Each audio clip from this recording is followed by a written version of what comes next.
আবারও আমন্ত্রণ একটি বিজনেস সঙ্গে আছি রহমান রণ। দর্শক, দেশের ব্যবসা বাণিজ্য অর্থনীতি শেয়ার বাজারে সর্বশেষ তথ্য স্বয়ংক্রিয় গ্রাফিক্স পদ্ধতিতে পরিবেশন করছে একটি বিজনেস।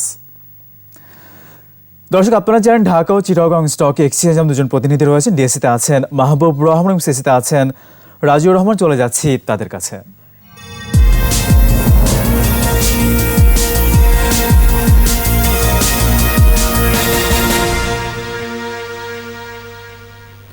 রহমান রনু, আপনাকে ধন্যবাদ।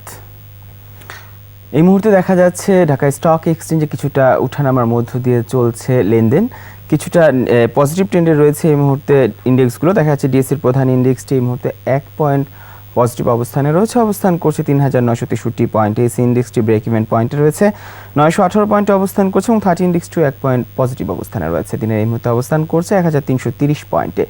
এখনও পর্যন্ত লেনদেন ছাড়িয়েছে প্রায় 33 কোটি টাকা। যে কটি প্রতিষ্ঠানের মধ্যে লেনদেন হচ্ছে তাদের মধ্যে দেখা যাচ্ছে 208টি প্রতিষ্ঠান অপরিবর্তিত রয়েছে লেনদেনে। এছাড়া দেখা যাচ্ছে 15টি প্রতিষ্ঠান দর বৃদ্ধি পেয়ে লেনদেন হচ্ছে এবং 16টি প্রতিষ্ঠান দর হারিয়ে লেনদেন হচ্ছে। দিনের এই মুহূর্তে টপ 10 যে প্রতিষ্ঠানগুলো অবস্থান করছে তাদের মধ্যে দিনের শুরু থেকে এখনও পর্যন্ত বেক্সিমকো ফার্মা রয়েছে প্রথম অবস্থানে, দ্বিতীয় অবস্থানে গ্লাক্সোস্মিথক্লাইন রয়েছে।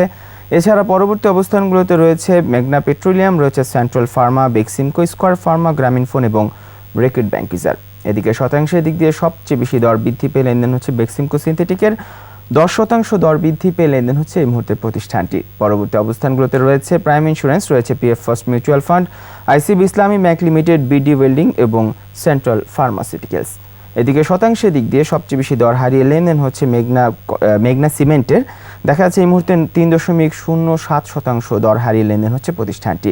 পরবর্তী অবস্থানগুলোতে রয়েছে এসিআই ফর্মুলেশন, রয়েছে পুবালি bank limited, শাইনপোকো ceramics, SCI power grid এবং মতিন স্পেনি। তো এই ছিল ঢাকা স্টক এক্সচেঞ্জের এই মুহূর্তে সর্বশেষ খবরাখবর। এখন চিটাগাং স্টক এক্সচেঞ্জের এই মুহূর্তে সর্বশেষ খবরাখবর জানতে চলে যাব সিসি স্টুডিওতে। সেখানে রয়েছেন রাজিউর রহমান। ধন্যবাদ মাহবুব রহমান আপনাকে। এই মুহূর্তে সূচকের মিশ্র প্রবণতার মধ্য দিয়ে লেনদেন হচ্ছে চিটাগং স্টক এক্সচেঞ্জে। সিএসসি প্রধান ইন্ডেক্সটি এই মুহূর্তে দেখা যাচ্ছে 4 পয়েন্ট বৃদ্ধি পেয়েছে, অবস্থান করছে 11,249 পয়েন্টে এবং 30 ইন্ডেক্সটি 16 পয়েন্ট কমেছে, 9,900 পয়েন্টে দাঁড়িয়েছে এবং লেনদেনের অত্যন্ত ধীর গতি রয়েছে চিটাগং স্টক এক্সচেঞ্জে। এই মুহূর্তে মাত্র লেনদেনের পরিমাণ দাঁড়িয়েছে 1,24,00,000 টাকার কিছুটা বেশি। লেনদেন হওয়া প্রতিষ্ঠান ও মিউচুয়াল ফান্ডগুলোর মধ্যে দর অপরিবর্তিত থাকা প্রতিষ্ঠানের সংখ্যাটাই বেশি রয়েছে। এখনো পর্যন্ত 49টি প্রতিষ্ঠানের দর অপরিবর্তিত রয়েছে, দর বৃদ্ধি পেয়েছে 12টির এবং 5টি প্রতিষ্ঠানের দর হারিয়েছে এই মুহূর্তে। এছাড়া টপ রেটের তালিকায় এই মুহূর্তে প্রথমে অবস্থান করছে বেক্সিমকো ফার্মা, পরবর্তীতে রয়েছে square pharma, central pharma, Beximco এবং Bangladesh submarine cable and company limited. এছাড়া টপ গেইনার্সের তালিকায় প্রথমে রয়েছে বেক্সিমকো সিনথেটিক। এই মুহূর্তে দেখা যাচ্ছে প্রতিষ্ঠানটির 8.33% দর বৃদ্ধি পেয়ে লেনদেন হচ্ছে। দ্বিতীয় অবস্থানে সেন্ট্রাল ফার্মা রয়েছে 3.05% দর বৃদ্ধি পেয়েছে। আর পরবর্তী অবস্থানগুলোতে রয়েছে Reckitt Benckiser, PF first mutual fund, Beximco pharma এবং সালভো কেমিক্যাল। অন্যদিকে টপ লুজার্সের তালিকায় থাকা প্রতিষ্ঠানগুলোর মধ্যে ডেল্টা লাইফ ইন্স্যুরেন্স রয়েছে প্রথম অবস্থানেই 5.67% দর হারিয়েছে প্রতিষ্ঠানটির। পরবর্তী অবস্থানগুলোতে রয়েছে Titas gas, Exim bank, ACI, square pharma, Baraka power এবং এমআই সিমেন্ট। এবং এই ছিল আমার কাছে থাকা চিটাগং স্টক এক্সচেঞ্জের এই মুহূর্তে সর্বশেষ খবর। এখন ফিরে যাচ্ছে 21-এর মূল স্টুডিওতে। রাজিউর ও মাহবুব, আপনাদেরকে অনেক ধন্যবাদ। এবার আমাদের বিশেষ আয়োজন বাজেট।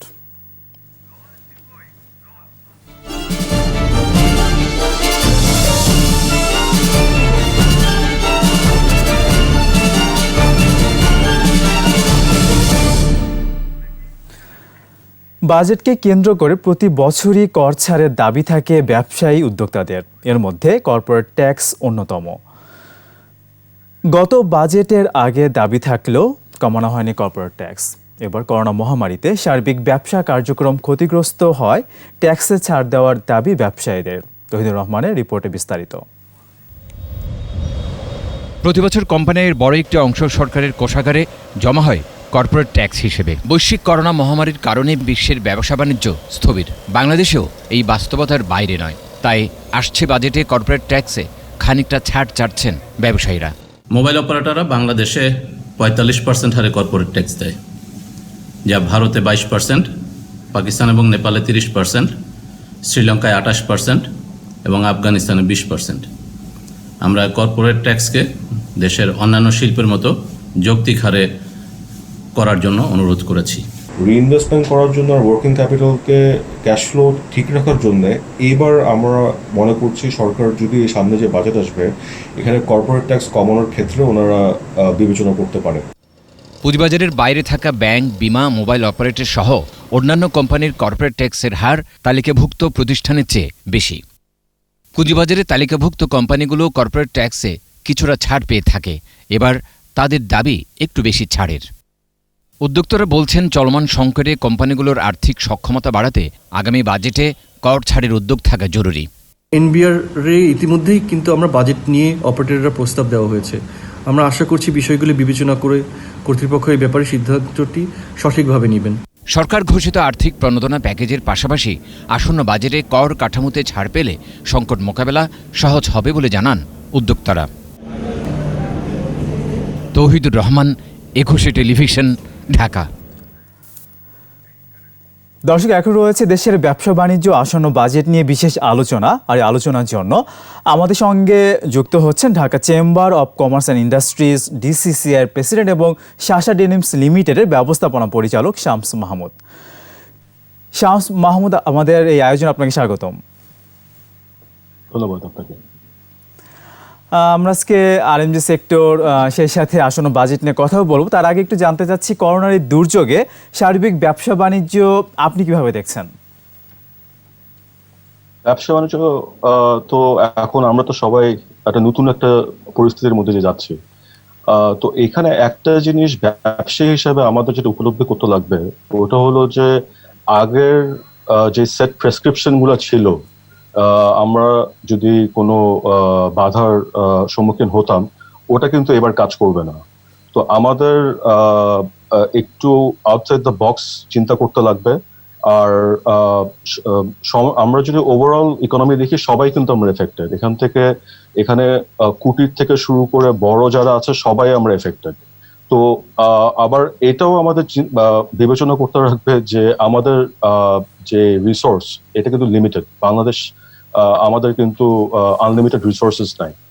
তো এইখানে সবাইকে সহায়তা করা, তারপর রাজস্ব আয়ের একটা দিক চলে আসে, তারপরে সেকেন্ডারি মার্কেটের, স্টক মার্কেটের এখন যে অবস্থা, এখান থেকে আমি চাইলেও টাকা উত্তোলন করতে পারছি না ঠিক করে। তারপর আমাদের কর্পোরেট ট্যাক্সের যে স্ট্রাকচার, তারপর ওয়ার্কিং ক্যাপিটালের যোগান কোত্থেকে আসবে, সবকিছু নিয়ে সবাই আমরা একটা সমস্যার মধ্যে যাচ্ছি। কিন্তু আশা করি সামনে যে বাজেট আসবে, মাননীয় প্রধানমন্ত্রীর যে দিক নির্দেশনা দিচ্ছে আমাদেরকে, ওইটা যদি আমরা অবলম্বন করি তাহলে আমরা একটা সবাই একসাথে এই পরিস্থিতি থেকে আমাদের নিজেদেরকে উত্তোলন করতে পারবো। সেটাই আপনি বলছিলেন যে প্রায় সব সেক্টরে আসলে নেগেটিভ ট্রেন্ড। তো প্রায় সবগুলো সেক্টরের জন্য আমরা দেখলাম যে 19টি কিন্তু প্রণোদনা প্যাকেজ সরকার ঘোষণা করেছে। সেই বিষয়টি তো আছে। আমি একটু জানবো, যেটি বলছিলেন আপনি বাজেট প্রত্যাশা একটু জানতে চাচ্ছি আপনার কাছে।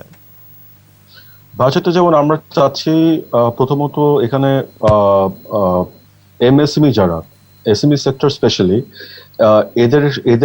এদের ক্ষেত্রে যাতে একটা বিশেষ নজর দেয় সরকার। কারণ এখানে একটা জিনিস আমাদের স্বীকার করতে লাগবে, যখন করোনা শুরু হলো বাংলাদেশে, যখন আমরা লকডাউন শুরু করলাম, আমাদের কিন্তু পুরো অর্থনীতি কিন্তু স্থগিত হয়েছিল। কিন্তু এই ছোট উদ্যোক্তা এমএসএমই যাদেরকে আমরা যখন কথা বলি অথবা কোনো সামনের দিকে কেমন এগোবো চিন্তা করি, বড়দেরকে যেভাবে ছাড় দিই অথবা সহায়তা করি, আমরা কিন্তু এই সেক্টরটাকে ওরকম করে আমরা কখনো দেখি না। কিন্তু এই লকডাউন যখন শুরু হলো তখন কিন্তু এই এমএসএমই সেক্টরের জন্যই কিন্তু ধরেন আমাদের ওনারা কিন্তু যারা এখানে কাজ করে, যারা এটার সাথে সংযুক্ত, আপনার অ্যাগ্রো সেক্টরের ওই ছোট যে কৃষক আছে ওনার থেকে শুরু করে মুদির দোকানের যে ভাই যে দোকানটা খুলে, তারপর হোলসেল মার্কেটে যে ট্রেডিং যে হাবগুলো আছে, ওনারা কিন্তু ওনাদের হেলথ সাইডে রেখে সবার কথা চিন্তা করে কিন্তু ওরা কিন্তু ব্যবসা করে গিয়েছিল। তো আমাদের কিন্তু সাপ্লাই চেইনে যে ধরো খাদ্যদ্রব্য কেনার যে জিনিসটা, এটা কিন্তু আমরা ওরকম অনুভব করিনি, কারণ এনারা সাপ্লাই চেইন টিকিয়ে রেখেছিল। তারপর প্রফেশনাল বলেন, আপনি যারা প্রফেশনাল সেক্টরে কাজ করে, ফর এক্সাম্পল আপনার সার্ভিস সেক্টর, ধরেন ক্রেডিট কার্ডের এই যে কল সেন্টার, তারপর ধরেন আপনার টিভিতে অনেকগুলো সার্ভিস দেয়, যেমন ক্লিনিং সার্ভিস থাকে। এরা কিন্তু থেমে থাকে না, এরা কিন্তু অর্থনীতির চাকা কিন্তু ঠিকই ঘুরে যাচ্ছিল। তো আমরা আশা করব যে এই অবদানকে আমরা যাতে ওভারলুক না করি। এই সামনে যে বাজেট আসছে, এই এমএসএমই সেক্টর, আর এই এমএসএমই সেক্টর কিন্তু আমাদের largest employment generation sector. Internal ইকোনমির দিক দিয়ে বলেন আর দেশের আমাদের জব ক্রিয়েশনের দিক দিয়ে বলেন, তো এই সেক্টরটাকে আমাদের প্রাধান্য দিতে লাগবে। আর সেকেন্ডলি আমি যেটা বলবো যে কর্পোরেট ট্যাক্স স্ট্রাকচারে, কারণ আমার এখন মেইন যে সমস্যা হচ্ছে যে ওয়ার্কিং ক্যাপিটালের সমস্যা, ছোট থেকে বড় সবারই। তো এখন সবকিছু আমরা ব্যাংকের উপর ছাড়তে পারবো না। এখানে ব্যাংকের সাথে আমার রিলেশনশিপের যে আছে, ওইভাবে প্রণোদনা অনেকজন দিচ্ছে, আবার অনেকে দিচ্ছে না। তো এই দিকটা সরকারের একটু নজর দিতে লাগবে, কারণ সবকিছু ব্যাংকের উপর যদি ছেড়ে দিই, at the end of the day ব্যাংকে যে টাকা থাকে এটা কিন্তু ডিপোজিটারের টাকা, জনগণের টাকা, যারা আমরা সেভিংস করে সারা জীবনের অর্জন ওখানে রাখি আমরা। তো এই টাকা শুড বি সেফ। তো এখানে সরকারের এখন উচিত হবে যে এই বাজেটে বাইরের থেকে অর্থায়ন যত লো কস্ট ইন্টারেস্টে আনা যায় এনে এখানে ইনজেকশন করা, আর সেন্ট্রাল ব্যাংক থেকে রিজার্ভে যে রিজার্ভ আছে ওটা ইনজেকশন করতে লাগবে, যদি এটাতে ইনক্লুসিভ একটা বাজেট সামনে পেশ করা হয়। শামস মাহমুদ, আপনি আমাদের সাথেই থাকুন, ছোট্ট একটা বিরতি নিয়ে আসি। দর্শক, এবার নিচ্ছে একটা বিরতি, ফিরে আসবো একটু পরে, আমাদের সঙ্গেই থাকুন।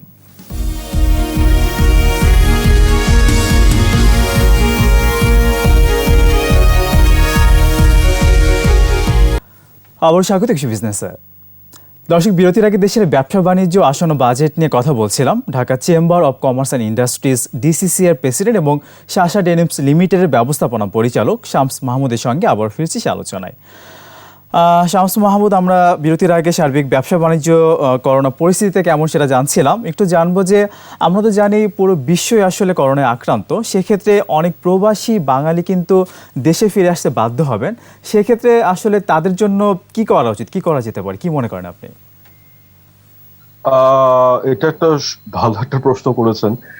আমাদের কিন্তু সামনে যে বাজেট আসছে, আমি আশা করব সরকার প্রবাসীরা যে আমাদের দেশের জন্য যে অবদান রাখে, এই যে রেমিটেন্স যে পাঠাচ্ছে, এটাই কিন্তু আমাদের এখন প্রাইমারি সোর্স অফ আর্নিং হয়ে দাঁড়াচ্ছে।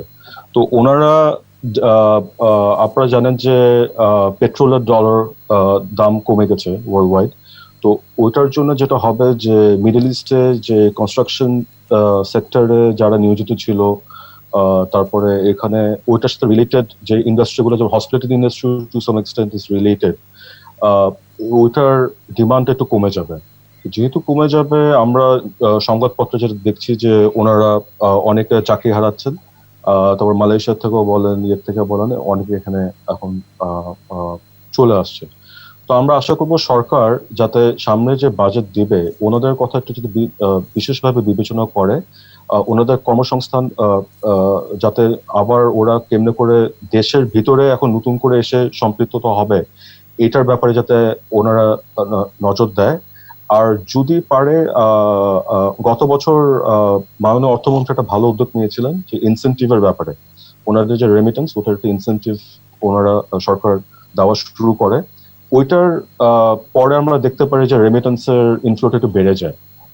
তো আমরা আশা করব যে যেহেতু এটা হার্ড কারেন্সি, আমাদের রিজার্ভে ওনারা কন্ট্রিবিউশন করছে, এবার সরকার যদি মনে করে ওনাদেরকে সহায়তা করবে কিভাবে, এটা যদি একটু বাড়ানো যায়, তাহলে আমার মনে হয় এখানে ওনারও হেল্প হবে। আর রেমিটেন্স আমরা আশা করতে পারি একটু আরো বেশি আমরা পাবো। তো ওভারঅল আমি চাচ্ছি যে ওনারা যখন ফেরত আসবে, ওনারা যাতে কর্মসংস্থান নতুন করে কিভাবে বাংলাদেশের অর্থনীতির সাথে সম্পৃক্ত থাকে, এই ব্যাপারে সরকারের বিশেষ বিবেচনা করবে। আমরা সেটাই প্রত্যাশা করছি। অনেকে মনে করছে যে করোনা পরবর্তী অবস্থার জন্য আমাদেরকে আরো বেশি সতর্ক হতে হবে, সেই বিষয়টা আপনি একটু বলবেন। সেই সাথে একটু জানবো যে আরএমজি সেক্টরে আসলে কি অবস্থা এই মুহূর্তে? আপনি যেটা বললেন যে করোনার জন্য যে আমাদের আরো বেশি এখন সতর্কতা অবলম্বন করতে লাগবে, এটা I think is a very vital question. আমরা এখানে কিন্তু অনেক কথা বলছি, যখন করোনা লকডাউন শুরু হলো অনেক কিছু বলছি, কিন্তু আমাদের কিন্তু এখন মানে একটা দেশ হিসাবে মাননীয় প্রধানমন্ত্রীর নেতৃত্বে আমাদের একটা লং টার্ম স্ট্র্যাটেজি লাগবে। কারণ এই আমরা যদি রিপোর্ট দেখি, ধরুন বিবিসি বলেন, WHO রিপোর্ট বলেন, যা দেখছি আমরা, এখানে বলা হচ্ছে যে করোনার এই পরিস্থিতি কিন্তু আবার শুরু হতে পারে, একবার থেমে গিয়ে আবার হতে পারে। যেমন কোরিয়াতে আপনি যদি দেখেন, ওখানে থেমে গিয়েছিল কিন্তু আবার রিসার্জেন্স শুরু হয়েছে। তো আমরা যে বাধার সম্মুখীন হয়েছি যখন শুরু হলো এই করোনা পরিস্থিতি, এটা অতিক্রম কিন্তু এখন আমরা করিনি। তো আমাদের একটা লং টার্ম স্ট্র্যাটেজি থাকতে লাগবে যে এরকম যদি পরিস্থিতি আবার সামনে হয়তো বা যদি দেখা যেতে পারে, যদি হয়, তাহলে সেক্টর ওয়াইজ কিভাবে রিয়াক্ট করবে। কারণ এখন যেমন আমরা সবকিছু একবার বন্ধ করে দিচ্ছি, একবার খুলে দিচ্ছি, এখন কিছুটা নিয়ন্ত্রণের মধ্যে কোঅর্ডিনেশন করে আমরা একটা ওয়ে আউট, একটা প্ল্যান করে এগোচ্ছি, কিন্তু ইনিশিয়ালি কিন্তু ছিল না এটা। তো এটা আমাদের লং টার্ম একটা স্ট্র্যাটেজি করতে লাগবে যে এরকম যদি পরিস্থিতি পরে আসে, তাহলে ধরেন এডুকেশন সেক্টরের স্কুলগুলো কিভাবে খুলবে, কিভাবে বন্ধ হবে, টেস্টিং এর কত পার্সেন্টের বেশি হলে ব্যবসা প্রতিষ্ঠান কিভাবে করবে, এসেন্সিয়াল সেক্টর কারা কারা কর্মরত থাকবে, কারা বাসায় থাকবে, ওয়ার্ক ফ্রম হোম করবে, তারপর ব্যাংকের কিভাবে যদি এরকম পরিস্থিতি ওয়ার্কিং ক্যাপিটাল কোথেকে আসবে, আমাদের অগ্রিম আগের থেকে এখন এটা এগুলো নিয়ে চিন্তা ভাবনা করতে লাগবে। আর আরএমজি সেক্টরের কথা যেটা বললেন, আপনার যেহেতু পুরো বিশ্ব জুড়ে সব দেশে এটা এফেক্টেড হয়েছে, ওখানেও কিন্তু বাংলাদেশের মতন লকডাউন ছিল, দোকান বন্ধ ছিল, ডিপার্টমেন্ট স্টোর বন্ধ ছিল। তো যে ডিমান্ড যেটা ছিল ওটা হঠাৎ করে হারিয়ে গেছে। তো এখন গ্র্যাজুয়ালি যখন ওপেন আপ হচ্ছে, আমরা দেখতে পাচ্ছি যে গত মাসের যে এক্সপোর্ট ছিল ওটা কিছুটা বেড়েছে, কিন্তু এটা আমাদের বুঝতে লাগবে যে যেটা বেড়েছে এটা কিন্তু পাইপলাইনে ছিল অলরেডি। তো যেহেতু স্টোর খুলেছে, ওদের সাপ্লাই চেইন ঠিক করার জন্য এই অর্ডার গুলো ওনারা নিচ্ছে এখন। আমরা আরএমজি সেক্টরের এফেক্টটা অ্যাকচুয়ালি কি হবে এটা আমরা অগস্ট মাসে বুঝবো। অগস্ট মাসে বুঝবো যে নতুন যে অর্ডার গুলো আসবে এখানে, এটা কি বাড়বে না কমবে। কিন্তু একটা আমি একটু আশাবাদী, কারণ 2008 সালে যখন ফাইন্যান্সিয়াল ক্রাইসিসের মধ্যে আমরা যাচ্ছিলাম, তখন আমরা দেখেছিলাম যে আমাদের আরএমডি সেক্টরে একটা বড় একটা পুশ আসছিল অর্ডারের জন্য। কারণ যে কোনো ফাইন্যান্সিয়াল ক্রাইসিসের সময় একটা ন্যাচারাল টেন্ডেন্সি হয় কস্ট কাটিং। সো বায়াররা যেটা করে তখন ওরা হাই কস্ট অফ ম্যানুফ্যাকচারিং থেকে low to medium and cost of manufacturing এ শিফট করে অর্ডার। তারপরে চায়নার সাথে মার্কিন যুক্তরাষ্ট্রের যে ট্রেড ওয়ার হচ্ছে, এটার কিছু স্পিল ওভার এফেক্টও আমরা আশা করতে পারি যে বাংলাদেশের দিকে আসবে। তো আমি আশাবাদী, কিন্তু এখনো এটা পর্যবেক্ষণ করতে লাগবে। অগস্ট মাসে আমরা বুঝবো যে এখানে কি অর্ডার আগের মতন থাকবে না কিছু কমবে না আবার বাড়বে। সেটাই। এবং সেই সাথে আমি আরো জানতে চাই যে আরএমজি সেক্টরের যে কাঁচামাল সেটার আমদানির ক্ষেত্রে কোনো রকম সমস্যা হচ্ছে কিনা এই অবস্থায়? এটা বাংলাদেশে একটা জিনিস হলো যে আমরা অনেক কিছুই ধর ম্যাক্সিমাম যেগুলো কাঁচামাল ছিল, কেমিক্যাল থেকে শুরু করে ডাই স্টাফ, তারপরে আরএমজি সেক্টরের জন্য, আবার এটা অন্য যে কোনো সেক্টর বলেন, এটা চীন থেকে আমরা আমদানি করে থাকতাম। তো যখন করোনা শুরু হয়, আমরা কিন্তু ফেব্রুয়ারি মাস থেকে কিন্তু একটা প্রবলেমের মধ্যে ছিলাম সাপ্লাই চেইনে। তারপরে যখন পোর্ট যখন বন্ধ করে দিল লকডাউনের জন্য, তখন কিন্তু এখানে একটা মানে সংকটের সম্মুখীন হয়েছিলাম। তো তখন যেমন আমরা যেরকম করেছি যে আমরা এয়ার ফ্রেট করে মাল নিয়ে আসতে লেগেছিল। তারপর আমাদের পাইপলাইনে যেগুলো ছিল ওগুলো যেমন এখন পাচ্ছি, এখন কিছুটা রেগুলারাইজ হয়েছে। আর আমাদের লোকাল যে ইন্ডাস্ট্রি, যে আপনার এই ব্যাকওয়ার্ড লিঙ্কেজের, আমরা এখন অনেক দূর এগিয়ে এসেছি। সো বাইরের আমাদের অসুবিধা হলেও আমরা কিন্তু লোকালিও এখন সোর্স করা শুরু করেছি, কারণ এদের মানও ইন্টারন্যাশনাল আন্তর্জাতিক মানের মতন হয়ে গেছে এখন সবকিছু। তারপরে এদের ক্যাপাসিটি বিল্ডিং, স্ট্রেংথ সবকিছুই ওদের আছে। তো আমরা এখন ইনস্টেড অফ লুকিং আউটসাইড, আমরা এখন বাংলাদেশের ভিতর থেকে সোর্স করতে চাচ্ছি সবকিছু। আচ্ছা, ব্যবসায়িক নেতা হিসেবে এটাও একটু জানতে চাই যে পুঁজিবাজারে যে বর্তমান অবস্থা, এটিকে আপনি কিভাবে দেখছেন? পুঁজিবাজারের এখানে আমার মনে হয় যে আমাদের সবাই বসে, এখানে যারা স্টেক হোল্ডার আছে সবার সাথে বসে একটা স্ট্র্যাটেজি করতে লাগবে। কারণ এখানে গ্রোথটা যেমন আপনি দেখেন, আমি যদি এখানে লিস্টেড হই, আমি 30% আমার এন্টার ক্যাপিটাল বেসে 30% আমি ইউটিলাইজ করতে পারছি না। তো এটা তো আনফেয়ার। তো আমি যদি এখন ব্যাংকের কাছে যাই, ব্যাংক যদি আমার থেকে কোলাটারাল চায়, আমি তো আগে যেমন আমার ধরেন কোন অ্যাসেট দিতে পারতাম অ্যাজ এ কোলাটারাল, এখন যেহেতু 30% আমার শেয়ার দিতে পারছি না আমি, অথবা কোনো কারণে আমি ধরেন ব্যাংক গ্যারান্টি দিতে পারছি না, তখন কিন্তু আমি একটা প্রবলেমের সম্মুখীন হচ্ছি।